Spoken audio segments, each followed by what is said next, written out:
It sounds very cliche, but I believed that I could share things with young people that would help them to save the world. And I know a lot of teachers believe that.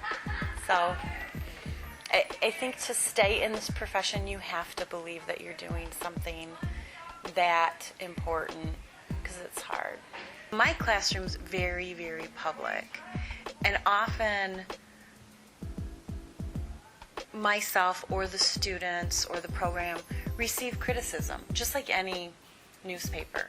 You know, everybody hates their local newspaper, but they all buy it and read it. To do something that actually gets that was great, I enjoyed reading that, I learned so much, or teachers coming to say, do you have extra issues, I want to use this in my classroom, like a geography class or a history class or an English class. That's really rewarding, because in publishing, you're usually on the end of the, sword. I've taken a lot of heat for what kids write through the years. Last year's project, I got so involved in it took me to Uganda. So I spent 2 weeks there, and I decided to do that second week of December, and then left for Uganda the end of January. So I had to come up with the money. I had to, get permission to be gone, pay for my own sub.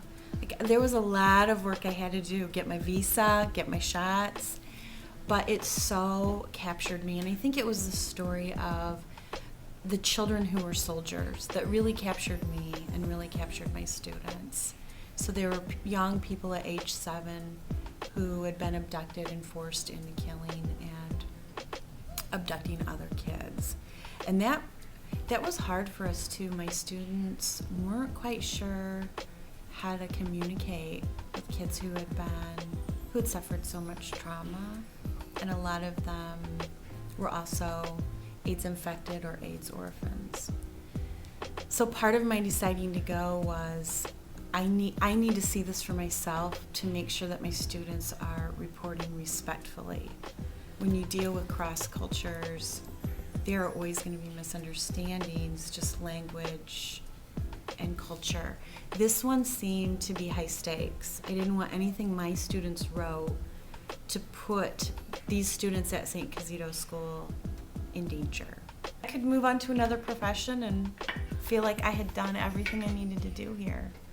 But the nice thing is that the students, I see it, it's so vivid, and other people see it too in their publishing. And I love working with high school kids because they're willing to say what they love, what they hate, what they got out of it, what didn't work. And that kind of honesty is really refreshing with kids. That's why I like that age group.